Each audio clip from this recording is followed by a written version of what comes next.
ಎಲ್ಲರಿಗೂ ನಮಸ್ಕಾರ. ಥಟ್ ಅಂತ ಹೇಳಿ ಕ್ವಿಜ್ ಕಾರ್ಯಕ್ರಮಕ್ಕೆ ತಮಗೆಲ್ಲ ಸ್ವಾಗತ.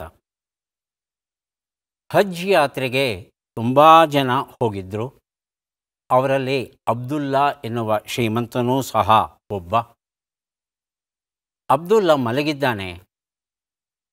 ಕನಸಲ್ಲಿ ಇಬ್ಬರು ದೇವದೂತರು ಬಂದಿದ್ದಾರೆ. ಅವರು ಮಾತಾಡ್ತಾ ಇದ್ದಾರೆ. ಈ ಸಲ ಹಜ್ ಯಾತ್ರೆಗೆ ಎಷ್ಟು ಜನ ಬಂದಿದ್ದರು, ಎಷ್ಟು ಜನ ಪ್ರಾರ್ಥನೆಗಳನ್ನು ಸಲ್ಲಿಸಿದ್ರು, ಎಷ್ಟು ಜನರ ಪ್ರಾರ್ಥನೆಗಳನ್ನು ಅಲ್ಲಾ ಒಪ್ಪಿ ಈಡೇರಿಸಿದ್ದಾನೆ ಅಂತ ಒಬ್ಬ ದೇವದೂತ ಪ್ರಶ್ನೆಯನ್ನು ಕೇಳಿದ್ರೆ ಮತ್ತೊಬ್ಬ ದೇವದೂತ ಉತ್ತರವನ್ನು ಕೊಡ್ತಾನಂತೆ. ಈ ಸಲ 40 ಲಕ್ಷ ಜನರು ಹಜ್ ಯಾತ್ರೆಗೆ ಬಂದಿದ್ದರು. ಅಷ್ಟೂ ಜನ ದೇವರನ್ನು ಪ್ರಾರ್ಥಿಸಿದ್ರು. ಆದರೆ ಅಲ್ಲ ಈಡೇರಿಸಿದ್ದು ಒಬ್ಬನ ಪ್ರಾರ್ಥನೆಯನ್ನು ಮಾತ್ರ. ಆದರೆ ಆತ ಹಜ್ ಯಾತ್ರೆಗೆ ಬಂದೇ ಇರಲಿಲ್ಲ ಅನ್ನೋ ಮಾತನ್ನು ಹೇಳಿದಾಗ ಆಶ್ಚರ್ಯ ಆಗುತ್ತೆ ಇನ್ನೊಬ್ಬ ದೇವದೂತನಿಗೆ. ಹಜ್ ಯಾತ್ರೆಗೆ ಬರದೇನೆ ದೇವರು ಆತನ ಕೋರಿಕೆಯನ್ನು ಈಡೇರಿಸೋದನ್ನು ಆತ ಯಾರು ಅಂತ ಕೇಳಿದಾಗ ಅವನೇ ದಶ್ಮಿಕಾದಲ್ಲಿ ಇರ್ತಕ್ಕಂಥ ಮೋಚಿ ಅಲ್ಬಿನ್ ಮುಫಿಕ್ ಅಂತ ಹೇಳ್ತಾನೆ ಇನ್ನೊಬ್ಬ ದೇವದೂತ. ಇದನ್ನು ಕನಸಲ್ಲಿ ನೋಡ್ತಾ ಇದ್ದಂಥ ಅಬ್ದುಲ್ಲಾಗನ್ಸುತ್ತೆ, ಅರೆ ಹಜ್ ಯಾತ್ರೆಗೆ ಬರದೇನೆ ಭಗವಂತನ ಕೃಪೆಗೆ ಪಾತ್ರನಾದ ಈ ದಶ್ಮಿಕಾದ ಮೋಚಿ ಯಾರು, ಅವನನ್ನು ನೋಡಲೇಬೇಕು ಅಂತ ಹೇಳಿ ಆತ ತನ್ನ ಹಜ್ ಯಾತ್ರೆ ಮುಗಿಸ್ಕೊಂಡು ದಶ್ಮಿಕಾಗೆ ಬಂದು ಈ ಮೋಚಿಯ ಮನೆಗೆ ಬರ್ತಾನಂತೆ. ಮೋಚಿಯ ಮನೆಗೆ ಬಂದು ಬಾಗಿಲು ತಟ್ಟಿದಾಗ ಹೇಳ್ತಾನಂತೆ, ಬನ್ನಿ ಒಳಗೆ ಕೂತ್ಕೊಳ್ಳಿ ಅಂತ ಕರೀತಾನೆ. ಅಲ್ಲಪ್ಪ, ಎಲ್ಲರೂ ಹಜ್ಜಿಗೆ ಹೋಗಿ ವಾಪಸ್ ಬರ್ತಾ ಇದ್ದಾರೆ, ನೀನು ಹೋಗಲಿಲ್ವಾ ಹಜ್ಜಿಗೆ ಅಂತ ಕೇಳಿದಾಗ, ಹೌದು ನನಗೂ ಹೋಗಬೇಕು ಅಂತ ಆಸೆ ಇತ್ತು. ನನ್ನ ಜೀವಮಾನದ ದುಡಿತ ಏನಿತ್ತು 700 ದೀನಾರ್ಗಳು, ಆ ದೀನಾರ್ಗಳನ್ನು ಖರ್ಚು ಮಾಡಿಕೊಂಡು ಹೋಗಬೇಕು ಅಂತ ಇದ್ದೆ. ಆದರೆ ನಮ್ಮ ಪಕ್ಕದ ಮನೆಯಲ್ಲಿ ಅವರಿಗೆ ಇದ್ದಂಥ ಕಷ್ಟಗಳು ಎಲ್ಲವನ್ನು ನೋಡಿ ನನ್ನ ಹೃದಯ ಕರಗಿ ಹೋಯಿತು. ಹಾಗಾಗಿ ಆ ಹಣವನ್ನು ಅವರಿಗೆ ನಾನು ಕೊಟ್ಬಿಟ್ಟೆ, ಹೋಗೋಕ್ಕಾಗಲಿಲ್ಲ. ನೋಡೋಣ, ಅನುಕೂಲವಾದರೆ ಮುಂದೆ ಹಜ್ಜಿಗೆ ಹೋದರಾಯಿತು ಅಂತ ಹೇಳ್ತಾನಂತೆ. ಆಗ ಅಬ್ದುಲ್ಲಾಗೆ ಅನಿಸುತ್ತೆ, ನಾವು ಮಾಡುವ ಒಳ್ಳೆಯ ಕೆಲಸಗಳು ಏನಿದೆ, ಮಾನವೀಯ ಕೆಲಸಗಳು ಏನಿದೆ, ಅದುವೇ ಭಗವಂತನಿಗೆ ನಿಜಕ್ಕೂ ಇಷ್ಟವಾಗೋದು. ಯಾತ್ರೆಗೆ ಹೋಗಿ ಬರೋದು ಅಷ್ಟೇ ಅಲ್ಲ. ಹಾಗಾಗಿ ನಾವು ನಮ್ಮ ಬದುಕಲ್ಲಿ ಎಷ್ಟು ಸಾಧ್ಯವೋ ಅಷ್ಟು ಇತರರಿಗೆ ನೆರವಾಗಬೇಕು ಎನ್ನೋ ಒಂದು ಸತ್ಯವನ್ನು ಅರ್ಥ ಮಾಡ್ಕೋತಾನಂತೆ. ಕಾರ್ಯಕ್ರಮವನ್ನು ಆರಂಭಿಸ್ತಾ ಇದ್ದೇವೆ. ಸ್ಪರ್ಧಿಗಳ ಪರಿಚಯ. ಮೊದಲ ಸ್ಪರ್ಧಿ ಗಣಪತಿ ಒಡವಡಿಗೆ ಅಂತ. ನಾನು ಹುಬ್ಬಳ್ಳಿಯಿಂದ ಬಂದೀನಿ. ಖಾಸಗಿ ಕಂಪ್ನಿಯಲ್ಲಿ ವ್ಯವಸ್ಥಾಪಕನಾಗಿ ಕೆಲಸ ಮಾಡ್ತಾ ಇದ್ದೀನಿ. ನನ್ನ ಹವ್ಯಾಸಗಳು ಕ್ರಿಕೆಟ್ ನೋಡುವುದು ಮತ್ತು ಭಜನಾ ಗೀತೆಗಳನ್ನು ಹಾಡುವುದು. ಗಣಪತಿ ಅವರಿಗೆ ಸ್ವಾಗತವನ್ನು ಕೋರ್ತಾ ಇದ್ದೇವೆ. ಮುಂದಿನ ಸ್ಪರ್ಧಿ. ನಮಸ್ಕಾರ, ನನ್ನ ಹೆಸರು ಲಲಿತಾ ಎನ್. ನಾನು ಸಹ ಪ್ರಾಧ್ಯಾಪಕಿಯಾಗಿ ಕಾರ್ಯನಿರ್ವಹಿಸುತ್ತಿದ್ದೇನೆ. BGS ಪ್ರಥಮ ದರ್ಜೆ ಕಾಲೇಜು ಮೈಸೂರಿನಿಂದ ಬಂದಿದ್ದೇನೆ. ನನ್ನ ಹವ್ಯಾಸಗಳು ಹಾಡನ್ನು ಹಾಡುವುದು, ಕವನಗಳನ್ನು ರಚಿಸುವಂಥದ್ದು, ಕಾರ್ಯಕ್ರಮಗಳಲ್ಲಿ ನಿರೂಪಣೆಯನ್ನು ಮಾಡುವಂತಹದ್ದು. ಬಹಳ ಸಂತೋಷ ಲಲಿತಾ ಅವರೇ, ಕಾರ್ಯಕ್ರಮಕ್ಕೆ ಸ್ವಾಗತವನ್ನು ಕೋರ್ತಾ ಇದ್ದೇವೆ ತಮಗೆ. ಮುಂದಿನ ಸ್ಪರ್ಧಿ. ಎಲ್ರಿಗೂ ನಮಸ್ಕಾರ. ನನ್ನ ಹೆಸರು ಸೋಮಶೇಖರ್. ಮೂಲತಃ ನಾನು ಚಿಕ್ಕಮಳವಾಡಿ ಗ್ರಾಮ, ಕುಣಿಗಲ್ ತಾಲೂಕು, ತುಮಕೂರು ಜಿಲ್ಲೆಯಿಂದ ಬಂದಿದ್ದೇನೆ. ಪ್ರಸ್ತುತ ಬೆಂಗಳೂರಲ್ಲಿ ವಾಸವಾಗಿದ್ದೇನೆ ಹಾಗೂ ಖಾಸಗಿ ಕಂಪನಿಯೊಂದರಲ್ಲಿ ವರ್ಕ್ ಮಾಡ್ತಾ ಇದ್ದೇನೆ. ನನ್ನ ಹವ್ಯಾಸಗಳು ಫ್ರೀ ಟೈಮಲ್ಲಿ ಗೇಮ್ಸ್ ಆಡೋದು ಹಾಗೂ ಸ್ಪೋರ್ಟ್ಸ್ ಚಾನಲ್ ವೀಕ್ಷಣೆ ಮಾಡೋದು. ಸೋಮಶೇಖರ್ ಅವರಿಗೆ ಸ್ವಾಗತವನ್ನು ಕೋರ್ತಾ ಇದ್ದೇವೆ. ಮೂವರು ಸಿದ್ಧವಾಗಿದ್ದರೆ ಕಾರ್ಯಕ್ರಮ ಆರಂಭಿಸೋಣ. ಮೊದಲಿಗೆ ನಿಯಮಗಳನ್ನು ಒಮ್ಮೆ ನೋಡಿಬಿಡೋಣ. ಒಟ್ಟು 10 ಪ್ರಶ್ನೆಗಳು. ಮೊದಲು ಬಜರ್ ಒತ್ತಿದವರಿಗೆ ಉತ್ತರ ನೀಡುವ ಅವಕಾಶ. ಪ್ರತಿ ಸರಿ ಉತ್ತರಕ್ಕೆ ಒಂದು ಪುಸ್ತಕ ಬಹುಮಾನ. ಆಯ್ಕೆಗಳು ಬರುವ ಮೊದಲೇ ಬಜರ್ ಒತ್ತಿ ಸರಿ ಉತ್ತರ ನೀಡಿದರೆ 2 ಪುಸ್ತಕ ಬಹುಮಾನ. 100 ಅಂಕ ಗಳಿಸಿದವರಿಗೆ ಒಂದು ಪುಸ್ತಕ. ವಿಶೇಷ ಬಹುಮಾನ. ನಕಾರಾತ್ಮಕ ತಂತ್ರಗಳಿಗೆ ಅವಕಾಶವಿಲ್ಲ. ಇಂದಿನ ಕಾರ್ಯಕ್ರಮದಲ್ಲಿ ನಾವು ಕೊಡುವ ಎಲ್ಲ ಪುಸ್ತಕಗಳನ್ನು ನಮಗೆ ಕೊಟ್ಟವರು ದಕ್ಷಿಣ ಆಫ್ರಿಕಾ ನೈರೋಬಿ ಕೀನ್ಯಾ ಪ್ರಾಂತ್ಯದಲ್ಲಿ ಇರುವಂಥ ಶ್ರೀ RK ಶಿರೂರ್ ಅವರು. ಅವರಿಗೆ ಕೃತಜ್ಞತೆಗಳನ್ನು ಸಲ್ಲಿಸ್ತಾ ಕಾರ್ಯಕ್ರಮದ ಮೊದಲ ಪುಸ್ತಕ, ಮೊದಲ ಪ್ರಶ್ನೆಯನ್ನು ಈಗ ನೋಡೋಣ. ಸ್ವಾಸ್ಥ್ಯ ಚಿಂತನ, ಡಾಕ್ಟರ್ ಗಿರಿಧರ ಕಜೆ ಅವರೊಂದಿಗಿನ ಸಂದರ್ಶನ. ಕೊರ್ಗಿ ಶಂಕರನಾರಾಯಣ ಉಪಾಧ್ಯಾಯ ಈ ಸಂದರ್ಶನವನ್ನು ನಡೆಸಿದ್ದಾರೆ. ನಮ್ಮ ಮೊದಲ ಪ್ರಶ್ನೆ: ಭೂಮಿಯ ಎಲ್ಲೆಡೆ ಅಂತರ್ಜಾಲ ಸೌಲಭ್ಯವನ್ನು ಯಾರು ಒದಗಿಸಲಿದ್ದಾರೆ? ಆಯ್ಕೆಗಳನ್ನು ನೋಡೋಣ. Telstra, NASA, Starlink, EarthLink. ಮೊದಲಿಗೆ ಲಲಿತಾ. ನಾಸಾ ಆಯ್ಕೆ 2. Somashekhar. EarthLink. EarthLink ಆಯ್ಕೆ 4. ಸರಿಯಾದ ಉತ್ತರ ಈಗ ಬಂತು. ಸ್ಟಾರ್ಲಿಂಕ್ ಅಂತ ಕರೀತಾರೆ. ಏಪ್ರಿಲ್ 13, 2025 ಸ್ಪೇಸ್ ಎಕ್ಸ್ ಮಾಲೀಕ ಎಲಾನ್ ಮಸ್ಕ್ ಸ್ಟಾರ್ಲಿಂಕ್ನ 21 ಉಪಗ್ರಹಗಳನ್ನು ಉಡಾಯಿಸಿದ. ಈಗ ಬಾಹ್ಯಾಕಾಶದಲ್ಲಿ ಒಟ್ಟು 7,000 ಉಪಗ್ರಹಗಳು ಇವೆ. ಹಾಗಾಗಿ ಈ 7,000 ಉಪಗ್ರಹಗಳಿಂದ ಭೂಮಿಯ ಎಲ್ಲ ಭಾಗಗಳಿಗೆ ಈ ಅಂತರ್ಜಾಲ ಸೇವೆ ದೊರೆಯುವ ಹಾಗೆ ಮಾಡುವ ದಿನ ಈಗಷ್ಟೇ ಬಂದಿದೆ. ಮತ್ತೂ ಒಂದು ವಿಶೇಷ ಏನು ಅಂದರೆ, ನೇರವಾಗಿ ನಾವು ಉಪಗ್ರಹದ ಮೂಲಕವೇ ನಮ್ಮ ಮೊಬೈಲ್ ಸಂಪರ್ಕಗಳನ್ನು ಸಾಧಿಸಬಹುದು. ಸದ್ಯಕ್ಕೆ ಆ ರೀತಿಯಾದ ನೇರ ಸಂಪರ್ಕ ಬಹಳ ಕಷ್ಟ, ಆದರೆ ಈಗ ಅದು ಸಾಧ್ಯವಾಗಿದೆ. ಮತ್ತು ಯಾವುದೇ ಮರುಭೂಮಿಯಲ್ಲಿರಲಿ, ಯಾವುದೇ ಕಾಡಲ್ಲಿರಲಿ, ಎಲ್ಲೇ ಇರಲಿ, ನಿಮಗೆ ಈ ಅಂತರ್ಜಾಲ ಸಂಪರ್ಕ ಸಿಗುವ ಹಾಗೆ ಮಾಡಿದ್ದಾರೆ ಎಲಾನ್ ಮಸ್ಕ್. ಮುಂದಿನ ಪುಸ್ತಕ ಸಾಗರದಾಚೆಯ ನಾಡಿನಲ್ಲಿ, SP ವಿಜಯಲಕ್ಷ್ಮಿ ಇದನ್ನು ಬರೆದಿದ್ದಾರೆ. ನಮ್ಮ ಪ್ರಶ್ನೆ: ಅಂಜನಾದ್ರಿ ಪರ್ವತವು ಯಾವ ಜಿಲ್ಲೆಯಲ್ಲಿ ಇದೆ? ಆಯ್ಕೆಗಳನ್ನು ನೋಡೋಣ. ಬಳ್ಳಾರಿ, ಕೊಪ್ಪಳ, ವಿಜಯನಗರ, ಹಾವೇರಿ. ಮೊದಲಿಗೆ ಸೋಮಶೇಖರ್, ಆನಂತರ ಲಲಿತಾ. ಗಣಪತಿಯವರೇ ಬಸರತ್ತಿ ಒತ್ತಬೇಕು. ಹಿಂದೆ ಬೀಳ್ತಾ ಇದ್ದೀರಿ ಬಜರ್ ಒತ್ತೋದ್ರಲ್ಲಿ. ಹೇಳಿ ಸೋಮಶೇಖರ್. ಹಾವೇರಿ ಆಯ್ಕೆ 4. ಲಲಿತಾ. ಕೊಪ್ಪಳ ಆಯ್ಕೆ 2. ಉತ್ತರವನ್ನು ನೋಡೋಣ. ಕೊಪ್ಪಳ ಉತ್ತರ ಸರಿಯಾಗಿದೆ. ಸಾಗರದಾಚೆಯ ನಾಡಿನಲ್ಲಿ ಎನ್ನುವ ಈ ಒಂದು ಪುಸ್ತಕವನ್ನು ಲಲಿತಾ ಅವರಿಗೆ ಕೊಟ್ಟಿದ್ದೇವೆ. ಕೊಪ್ಪಳದಲ್ಲಿರುವ ಅಂಜನಾದ್ರಿ ಪರ್ವತಕ್ಕೆ ಒಟ್ಟು 575 ಮೆಟ್ಟಿಲುಗಳು ಉಂಟು. ಇಲ್ಲಿ ತುಂಗಭದ್ರಾ ನದಿಯ ದಡದಲ್ಲಿ ಇದೆ. ಮೇಲ್ಗಡೆ ಬೆಟ್ಟದ ಮೇಲೆ ಹನುಮನ ಜೊತೆಯಲ್ಲಿ ರಾಮ, ಸೀತೆ ಮತ್ತು ಅಂಜನಾದೇವಿಯ ದೇವಸ್ಥಾನ ಉಂಟು.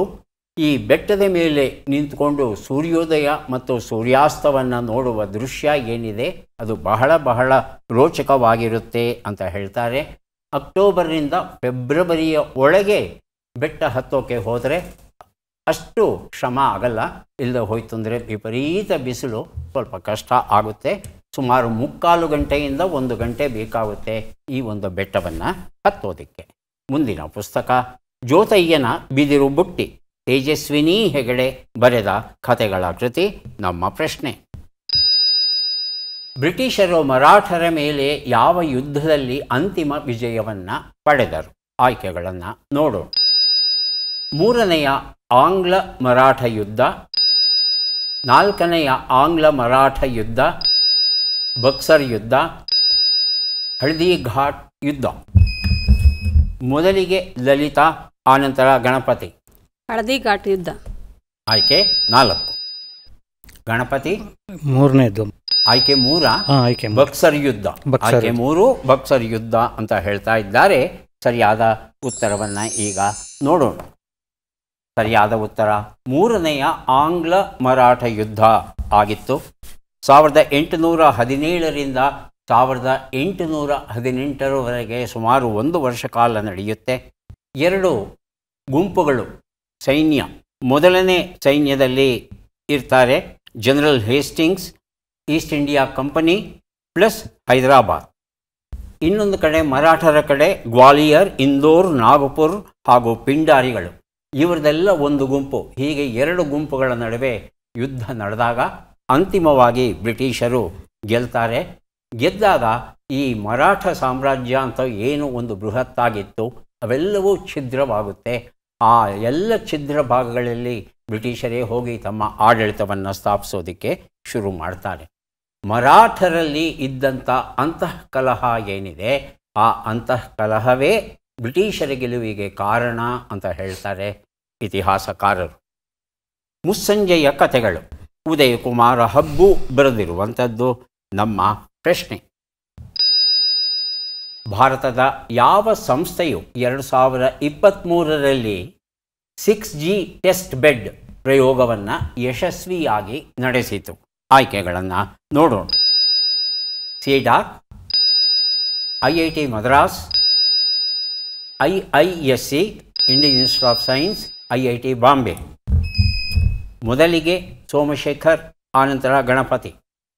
Option 3. 3 IISc Indian institute of science. Ganapathi ಸಿಡಾ. ಆಯ್ಕೆ 1. ಉತ್ತರವನ್ನು ನೋಡೋಣ. ಸರಿಯಾದ ಉತ್ತರ IIT ಮದ್ರಾಸ್ ಆಗಿತ್ತು. ಈ ಟೆಲಿಕಾಂ ಕ್ಷೇತ್ರ ಏನಿದೆ ಅದು ಬಹಳ ಮುಖ್ಯವಾದದ್ದು.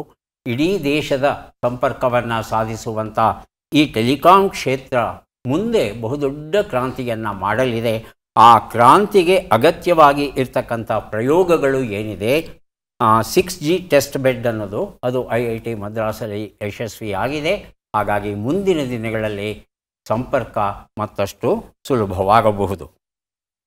ಶೂನ್ಯದಿಂದ ತತ್ತ ಎನ್ನುವ ಕಥಾ ಸಂಕಲನ, AR ಪಂಪಣ್ಣ ಇದನ್ನು ಬರೆದಿದ್ದಾರೆ. ನಮ್ಮ ಪ್ರಶ್ನೆ, ಬಿಟ್ಟಕ್ಷರಗಳನ್ನು ತುಂಬಿ. ಮ, ಶ, ಮಂ, ದ, ಜ.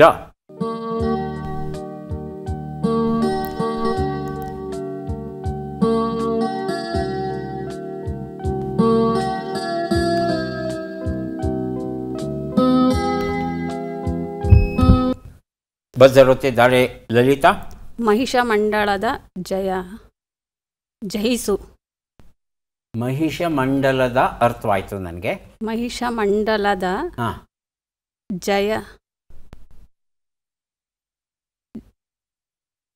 ಜಯೋತ್ಸವನ ಜಯಂತಿ ಬರುತ್ತಾ? ಜಯಂತಿ. ಮಹಿಷಮಂಡಲ ಜಯಂತಿ. ಜಯಂತಿ ಅಂದ್ರೇನು? ಗಾಂಧಿ ಜಯಂತಿ ಅಂದರೆ ಗಾಂಧಿ ಹುಟ್ಟಿದ ದಿನ. ಮಹಿಷಮಂಡಲ ಯಾವಾಗ ಹುಡ್ತೋ ಗೊತ್ತಿಲ್ಲ ನಮಗೆ. ಮಹಿಷಮಂಡಲ. ಗಣಪತಿ ಮತ್ತು ಸೋಮಶೇಖರ್, ಲಲಿತಾ ಅವರು ಸೊಗಸಾದ ಸುಳುಹು ಕೊಟ್ಟಿದ್ದಾರೆ, ಅದನ್ನು ಮಹಿಷಮಂಡಲದ ಜನನ ನೋಡಿ. ಸೋಮಶೇಖರ್, ಮಹಿಷಮಂಡಲದ ಜನನ. ಮಹಿಷಮಂಡಲದ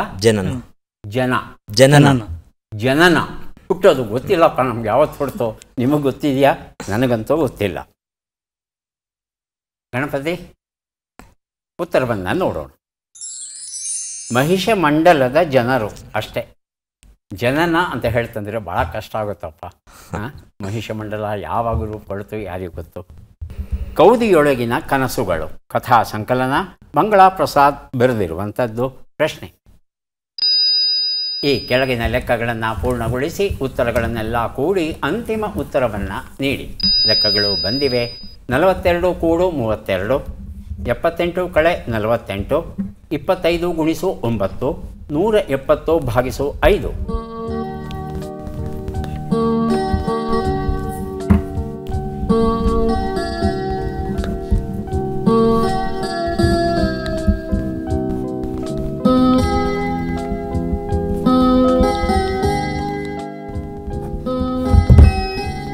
ಬರೆದಿರುತ್ತಿದ್ದಾರೆ ಸೋಮಶೇಖರ್. 363. ಉತ್ತರ 363.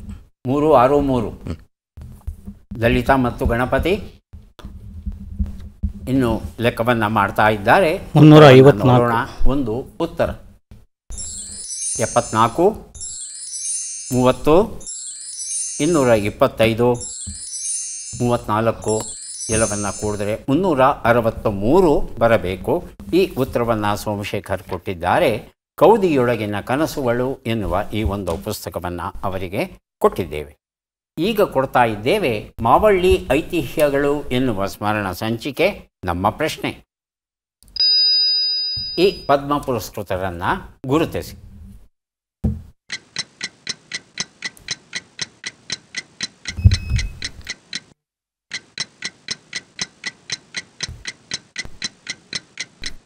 ಆಯ್ಕೆಗಳು ಬರೋದಕ್ಕೆ ಮೊದಲು ಲಲಿತಾ ಅವರು ಬಸರುತ್ತಿದ್ದಾರೆ. ಉತ್ತರ ಅಜಿತ್ ಸಿಂಗರ್ ಅವನು ಅಜಿತ್ ಕುಮಾರ್ ಅಂತ. ಅಜಿತ್ ಕುಮಾರ್. ಗಣಪತಿ ಮತ್ತು ಸೋಮಶೇಖರ್ ಆಯ್ಕೆಗಳು. ಆಯ್ಕೆಗಳು ಕೊಡ್ಲಾ? ಆಯ್ಕೆ. ಆಯ್ಕೆಗಳು: ಭೂಪೇಂದರ್ ಸಿಂಗ್, ಅರುಣೋದಯ ಸಹ, ಅರ್ಜಿತ್ ಸಿಂಗ್, ವಿನೋದ್ ಧಾಮ್. ಅರ್ಜಿತ್ ಸಿಂಗ್. ಅರ್ಜಿತ್ ಸಿಂಗ್ ಬೇರೆದು ಹೇಳಿದಿರಿ ತಾವು? ಇಲ್ಲ, ಅಜಿತ್ ಅಂದ್ಬಿಟ್ಟೆ. ಅದು ಅಜಿತ್ ಅಂತ ಹೇಳ್ಬಿಟ್ಟೆ ನಾನು. ಅರ್ಜಿತ್ ಸಿಂಗ್ ಕುಮಾರ್ ಅಲ್ವಾ ಹೇಳಿದ್ದು?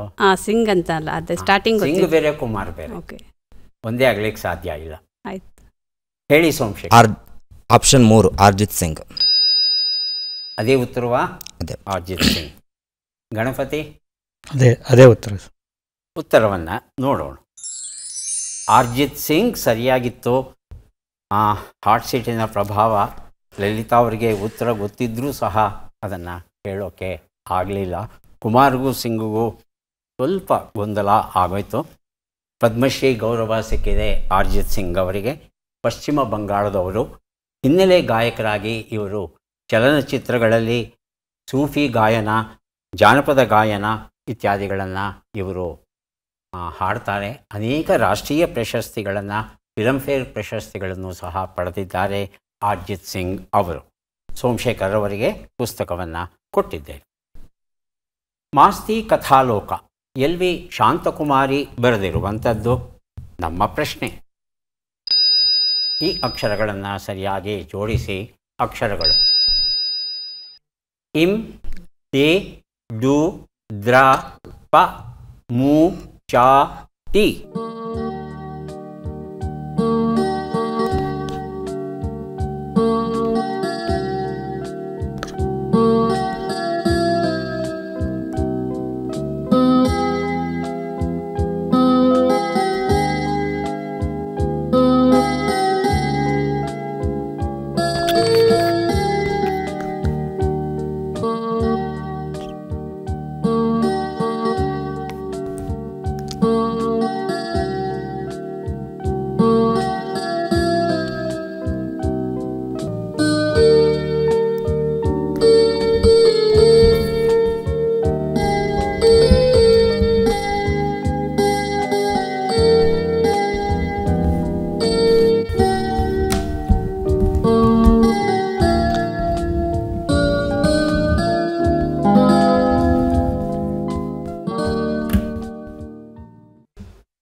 ಒಂದು ನಿಮಿಷದ ಕಾಲಾವಕಾಶ ಮುಕ್ತಾಯ ಆಗಿದೆ. ಯಾರಿಗೂ ಏನೂ ಹೊಡೆದಿಲ್ವಾ? ಉತ್ತರವನ್ನು ನೋಡೋಣ. ಇಂದ್ರಚಾಪ ಮೂಡುತ್ತಿದೆ. ಏನು ಹಾಗಂದರೆ? ಇಂದ್ರನ ಒಂದು ಇದನ್ನು ಎಲ್ಲ ಕಡೆನೂ ಒಂದು ಪ್ರಭಾವ ಬೆಳಗ್ತಾ ಇದೆ ಅಂತೇಳಿ. ಗೊತ್ತಾಗಲಿಲ್ಲ ನನಗೆ. ಗಣಪತಿ, ಸೋಮಶೇಖರ್? ಇಂದ್ರಚಾಪ ಅಂದರೆ ಕಾಮನ ಬಿಲ್ಲು, ನಮಗೆಲ್ಲ ಗೊತ್ತಿದೆ ಅಲ್ವಾ? ಅದರ ಮತ್ತೊಂದು ಹೆಸರು. ಇಂದ್ರಚಾಪ ಅಂದರೂ ಒಂದೇ, ಕಾಮನ ಬಿಲ್ಲು ಅಂದರೂ ಒಂದೇ. ಈಗ 3 ಪುಸ್ತಕಗಳನ್ನು ಕೊಡೋದಕ್ಕೆ ನಾವು ಸಿದ್ಧವಾಗಿದ್ದೇವೆ. ಪದಬಂಧ ಬಂದಿದೆ. ಸುಳುಹುಗಳನ್ನು ನೋಡೋಣ. ಸುಳುಹುಗಳು: ಮದುವೆಯಾಗುವ ಸಮಯ, ಸೊಂಟಪಟ್ಟಿಯನ್ನು ಹೀಗೂ ಕರೆಯುವರು, ಬೆಳಕು.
ಮೊದಲನೇ ಶಬ್ದವನ್ನು ನಾನು ಕೊಡ್ತೇನೆ.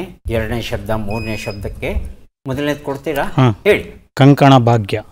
ಕಂಕಣ ಭಾಗ್ಯ ಉತ್ತರ ಸರಿ ಇರಬಹುದೇನೋ, ಆದರೆ 3 ಶಬ್ದಗಳು ಸಿಗ್ತಾ ಅದು ಬಹಳ ಮುಖ್ಯ ಆಗುತ್ತೆ. ಒಂದು ಉತ್ತರ. ವಿವಾಹ ಕಾಲ. ಎರಡೂ ಉತ್ತರ ಯಾರು ಬೇಕಾದರೂ ಬಜರ್ ಒತ್ತಬಹುದು, ಉತ್ತರವನ್ನು ಕೊಡಬಹುದು. ಸೊಂಟಪಟ್ಟಿಯನ್ನು ಹೀಗೂ ಕರೆಯುವರು.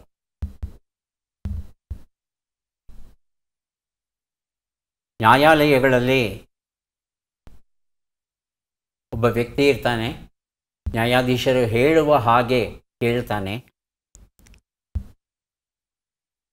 ಆತನಿಗೆ ಈ ಸೊಂಟಪಟ್ಟಿಯ ಮೂಲಕವೇ ಗುರುತಿಸೋದು ಉಂಟು. ವಾಹ. ಮಧ್ಯದಕ್ಷರ ವಾ. ಎರಡು ಉತ್ತರ. ಡವಾಲು ಅನ್ನೋದು ಬೆಲ್ಟ್, ದೊಡ್ಡ ಗಾತ್ರದ ಬೆಲ್ಟ್. ಅದು ಆ ಡವಾಲನ್ನು ಧರಿಸಿರೋರನ್ನ ಡವಾಲಿ ಅಂತ ಕರೀತಾರೆ. ಮೂರು ಉತ್ತರ. ಪ್ರಕಾಶ. ಯಾರು ಬೇಕಾದರೂ ಪ್ರಕಾಶ. ಪ್ರಕಾಶ. ಉತ್ತರವನ್ನು ನೋಡೋಣ. ನಾನು ಬಜರ್ ಮಾತ್ರ ಗಮನಿಸ್ತಾ ಇರ್ತೇನೆ, ಉತ್ತರ ಗಮನಿಸೋಲ್ಲ. ಪ್ರಕಾಶ. ತಾವು ಬಜರ್ ಒತ್ತೋದಕ್ಕೆ ಮೊದಲೇನೆ ಪ್ರಕಾಶ ಅಂತ ಹೇಳಿದ್ರಿ. ಆಗಲಿ, ಉತ್ತರ ಸರಿಯಾಗಿದೆ. ವೇದ ಕಾಲದ ವಿದ್ಯಾವತಿಯರು ಎನ್ನುವ ಈ ಒಂದು ಪುಸ್ತಕವನ್ನು ಲಲಿತಾ ಅವರಿಗೆ ಕೊಟ್ಟಿದ್ದೇವೆ. ಈಗ ಕೊನೆಯ ಘಟ್ಟಕ್ಕೆ ಬಂದಿದ್ದೇವೆ. ಚಟ್ಪಟ್ ಚಿನ್ಕುರುಳಿ. 5 ಪ್ರಶ್ನೆಗಳು. ಗಣಪತಿ ಅವರಿಗೆ ಮೊದಲ ಅವಕಾಶ. ಸಿದ್ಧವಾಗಿದ್ದೀರಾ? ಮೊದಲ ಪ್ರಶ್ನೆ. ಮೂಗಿನ ಮೇಲೆ ಬೆರಳಿಡು ಎಂಬ ನುಡಿಗಟ್ಟಿನ ಅರ್ಥವೇನು? ಮೂಗು ನವೆಯಾಗೋ ಆಶ್ಚರ್ಯಪಡು. ಆಶ್ಚರ್ಯಪಡು. ಮುಂದಿನ ಪ್ರಶ್ನೆ. ಆಗಮ ಎಂಬ ಅರ್ಥವನ್ನು ಕೊಡುವ ಶಬ್ದ ಯಾವುದು? ಪೂಜಾ ವಿಧಾನಶಾಸ್ತ್ರ. ಹೊಸದಾಗಿ ಬಂದವನು. ಹೊಸದಾಗಿ ಬಂದವನು. ಮುಂದಿನ ಪ್ರಶ್ನೆ. ಚನ್ನಪಟ್ಟಣ, ಕನಕಪುರ, ಮಾಗಡಿ ತಾಲೂಕುಗಳು ಯಾವ ಜಿಲ್ಲೆಯಲ್ಲಿವೆ? ರಾಮನಗರ, ಬೆಂಗಳೂರು ಗ್ರಾಮಾಂತರ. ಬೆಂಗಳೂರು ಗ್ರಾಮಾಂತರ. ಮುಂದಿನ ಪ್ರಶ್ನೆ. ಈ ಗಾದೆಯನ್ನು ಪೂರ್ಣಗೊಳಿಸಿ. ಅಳಿಯನ ಕುರುಡು.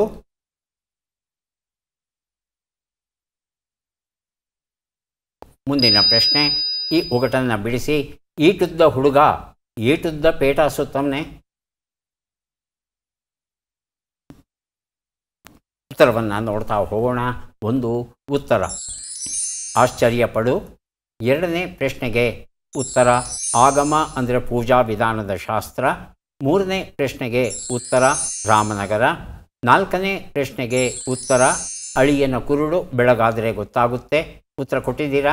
ಇಲ್ಲ, ಕೊಟ್ಟಿಲ್ಲ. ಐದನೇ ಪ್ರಶ್ನೆಗೆ ಉತ್ತರ ಇದು ಮುಸ್ಕಿನ ಜೋಳದ ವರ್ಣನೆ ಆಗಿತ್ತು. ಹಾಗಾಗಿ ಒಂದೇ ಪ್ರಶ್ನೆಗೆ ತಾವು ಉತ್ತರವನ್ನು ಕೊಟ್ಟಿರೋದು. ಒಂದು ಪುಸ್ತಕವನ್ನು ತಮಗೆ ಕೊಡ್ತಾ ಇದ್ದೇವೆ. ಲಲಿತಾ ಅವರು ಸಿದ್ಧವಾಗಿದ್ದರೆ ಪ್ರಶ್ನೆಗಳನ್ನು ಆರಂಭಿಸ್ತೇವೆ. ಸಿದ್ಧವಾ? ಮೊದಲ ಪ್ರಶ್ನೆ. ಅಡ್ಡಹಾದಿ ಹಿಡಿ ಎಂಬ ನುಡಿಗಟ್ಟಿನ ಅರ್ಥವೇನು? ಅನ್ಯಾಯ ಮಾರ್ಗದಲ್ಲಿ ನಡೆಯದಿರು, ನ್ಯಾಯ ಮಾರ್ಗವನ್ನು ಬಿಟ್ಟು ನಡೆ. ನ್ಯಾಯ ಮಾರ್ಗವನ್ನು ಬಿಟ್ಟು ನಡೆ. ಮುಂದಿನ ಪ್ರಶ್ನೆ. ಆಗಾಮಿ ಎಂಬ ಅರ್ಥವನ್ನು ಕೊಡುವ ಶಬ್ದ ಯಾವುದು? ಈ ಜನ್ಮದಲ್ಲಿ ಮಾಡಿದ ಕರ್ಮ, ಹೋದ ಜನ್ಮದಲ್ಲಿ ಮಾಡಿದ ಕರ್ಮ. ಹೋದ ಜನ್ಮದಲ್ಲಿ ಮಾಡಿದ ಕರ್ಮ. ಮುಂದಿನ ಪ್ರಶ್ನೆ. ಮಾಲೂರು, ಬಂಗಾರಪೇಟೆ, ಮುಳುಬಾಗಿಲು, ಶ್ರೀನಿವಾಸಪುರ ತಾಲೂಕುಗಳು ಯಾವ ಜಿಲ್ಲೆಯಲ್ಲಿವೆ? ಚಿಕ್ಕಬಳ್ಳಾಪುರ, ಕೋಲಾರ. ಕೋಲಾರ. ಮುಂದಿನ ಪ್ರಶ್ನೆ. ಈ ಗಾದೆಯನ್ನು ಪೂರ್ಣಗೊಳಿಸಿ. ಬೊಗಳುವ ನಾಯಿ ಕಚ್ಚುವುದಿಲ್ಲ. ಮುಂದಿನ ಪ್ರಶ್ನೆ. ಈ ಒಗಟನ್ನು ಬಿಡಿಸಿ. ತಾಯಿ ಬರೋದಕ್ಕೆ ಮೊದಲೇ ಮಗಳು ಮದುವೆಗೆ ಹೋದಳು. ಉತ್ತರವನ್ನು ನೋಡ್ತಾ ಹೋಗೋಣ. ಒಂದು ಉತ್ತರ ಅಡ್ಡಹಾದಿ ಹಿಡಿ, ನ್ಯಾಯ ಮಾರ್ಗವನ್ನು ಬಿಟ್ಟು ನಡೆ. ಎರಡನೇ ಪ್ರಶ್ನೆಗೆ ಉತ್ತರ ಆಗಾಮಿ, ಈ ಜನ್ಮದಲ್ಲಿ ಮಾಡಿದ ಕರ್ಮ. ಮೂರನೇ ಪ್ರಶ್ನೆಗೆ ಉತ್ತರ ಕೋಲಾರ, ಸರಿಯಾಗಿದೆ. ನಾಲ್ಕನೇ ಪ್ರಶ್ನೆಗೆ ಉತ್ತರ ಬೊಗಳು ನಾಯಿ ಕಚ್ಚುವುದಿಲ್ಲ, ಸರಿಯಾಗಿದೆ. ಐದನೇ ಪ್ರಶ್ನೆಗೆ ಉತ್ತರ ಇದು ಬಾಳೆ ಎಲೆ. ಮೂರು ಪ್ರಶ್ನೆಗಳಿಗೆ ಸರಿಯಾದ ಉತ್ತರ ಕೊಟ್ಟಿದ್ದೀರಿ. ಹಾಗಾಗಿ 3 ಪುಸ್ತಕಗಳನ್ನು ತಮಗೆ ಕೊಡ್ತಾ ಇದ್ದೇವೆ. ಈಗ ಅವಕಾಶ ಸೋಮಶೇಖರ್ ಅವರಿಗೆ ಬರ್ತಾ ಇದೆ. ಸಿದ್ಧವಾಗಿದ್ದೀರಾ? ಮೊದಲ ಪ್ರಶ್ನೆ. ಆಕಾಶ ಕಳಚಿಕೊಂಡು ಬಿದ್ದಂತಾಗು ಎಂಬ ನುಡಿಗಟ್ಟಿನ ಅರ್ಥವೇನು? ಏನೂ ತಿಳಿಯದಂತಾಗು, ತಪ್ಪು ಕಲ್ಪನೆಯನ್ನು ಮಾಡಿಕೊ. ಏನೂ ತಿಳಿಯದಂತಾಗು. ಮುಂದಿನ ಪ್ರಶ್ನೆ. ಆಗ್ರಹಣ ಎಂಬ ಅರ್ಥವನ್ನು ಕೊಡುವ ಶಬ್ದ ಯಾವುದು? ವಾಸನೆಯನ್ನು ನೋಡುವುದು, ಎಲ್ಲೆಯನ್ನು ಮೀರುವುದು. ಎಲ್ಲೆಯನ್ನು ಮೀರುವುದು. ಮುಂದಿನ ಪ್ರಶ್ನೆ. ಶಿಡ್ಲಘಟ್ಟ, ಚಿಂತಾಮಣಿ, ಬಾಗೇಪಲ್ಲಿ, ಗುಡಿಬಂಡೆ ತಾಲೂಕುಗಳು ಯಾವ ಜಿಲ್ಲೆಯಲ್ಲಿವೆ? ಕೋಲಾರ, ಚಿಕ್ಕಬಳ್ಳಾಪುರ. ಚಿಕ್ಕಬಳ್ಳಾಪುರ. ಮುಂದಿನ ಪ್ರಶ್ನೆ. ಈ ಗಾದೆಯನ್ನು ಪೂರ್ಣಗೊಳಿಸಿ. ಆಕಳಿದ್ದವನಿಗೆ ಹಾಲಿನ ಪ್ರಶ್ನೆ. ಈ ಒಗಟನ್ನು ಬಿಡಿಸಿ. ಒಂದು ಗಡಿಗೆಗೆ 9 ರಂಧ್ರ. ಉತ್ತರವನ್ನು ನೋಡ್ತಾ ಹೋಗೋಣ. ಒಂದು ಉತ್ತರ ಆಕಾಶ ಕಳಿಸಿಕೊಂಡು ಬಿದ್ದಂತಾಗೂ ಏನೂ ತಿಳಿಯದಂತಾಗೂ ಸರಿಯಾಗಿದೆ. ಎರಡನೇ ಪ್ರಶ್ನೆಗೆ ಉತ್ತರ ವಾಸನೆಯನ್ನು ನೋಡುವುದು, ಉತ್ತರ ಕೊಟ್ಟಿಲ್ಲ. ಮೂರನೇ ಪ್ರಶ್ನೆಗೆ ಉತ್ತರ ಚಿಕ್ಕಬಳ್ಳಾಪುರ, ಸರಿಯಾಗಿದೆ. ನಾಲ್ಕನೇ ಪ್ರಶ್ನೆಗೆ ಉತ್ತರ ಆಕಳಿದ್ದವನಿಗೆ ವ್ಯಾಕುಲವಿಲ್ಲ ಅನ್ನೋದು ಸರಿಯಾದ ರೂಪ. ಐದನೇ ಪ್ರಶ್ನೆಗೆ ಉತ್ತರ ಇದು ಮನುಷ್ಯನ ದೇಹದ ವರ್ಣನೆ ಆಗಿತ್ತು. 2 ಪ್ರಶ್ನೆಗಳಿಗೆ ತಾವು ಸರಿಯಾದ ಉತ್ತರ ಕೊಟ್ಟಿದ್ದೀರಿ.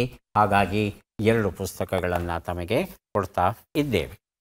ಯಾರಿಗೆ ಎಷ್ಟು ಪುಸ್ತಕ ಬಂದಿದೆ ಅದನ್ನು ನೋಡುವ ಕ್ಷಣ ಈಗ ಬಂತು.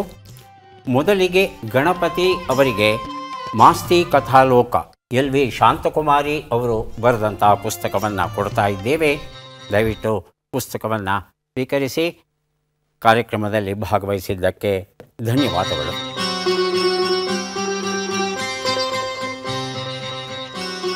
ಲಲಿತಾ ಅವರಿಗೆ 5 ಪುಸ್ತಕ ನಮಗೆ ಸಿಗ್ತಾ ಇದೆ. ಸ್ವೀಕರಿಸಿ, ಅಭಿನಂದನೆಗಳು.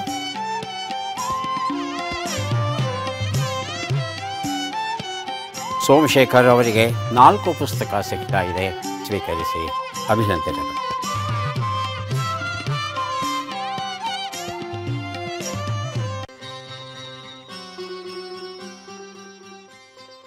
ಮನುಷ್ಯನಿಗೆ ಇರೋದು ಒಂದೇ ಒಂದು ಹೃದಯ. ಆದರೆ 3 ಹೃದಯಗಳು ಇರುವಂಥ ಒಂದು ಪ್ರಾಣಿ ಉಂಟು. ಅದುವೇ ಅಷ್ಟಪಾದಿ ಅಥವಾ ಆಕ್ಟೋಪಸ್. ಈ 3 ಹೃದಯಗಳಲ್ಲಿ 2 ಹೃದಯ ಕಿವಿರುಗಳಿಗೆ ರಕ್ತವನ್ನು ಪೂರೈಸುತ್ತೆ. ಕಿವಿರುಗಳಿಗೆ ಗಿಲ್ಸ್ ಅಂತ ಕರಿತೇವೆ. ಆಮ್ಲಜನಕವನ್ನು ಹೀರಿಕೊಂಡು ದೇಹಕ್ಕೆ ಪೂರೈಸುವ ಭಾಗ. ಹಾಗಾಗಿ 2 ಹೃದಯ ನೇರವಾಗಿ 2 ಕಿವಿರುಗಳಿಗೆ, ಉಳಿದ 3ನೇ ಹೃದಯ ಇಡೀ ದೇಹಕ್ಕೆ ರಕ್ತವನ್ನು ಪೂರೈಸುತ್ತಂತೆ. ಜೀವ ಜಗತ್ತಿನಲ್ಲಿ ಅಪರೂಪವಾದ ಜೀವಿ ಅಷ್ಟಪಾದಿ. ಮತ್ತೆ ಭೇಟಿಯಾಗೋಣ. ನಮಸ್ಕಾರ.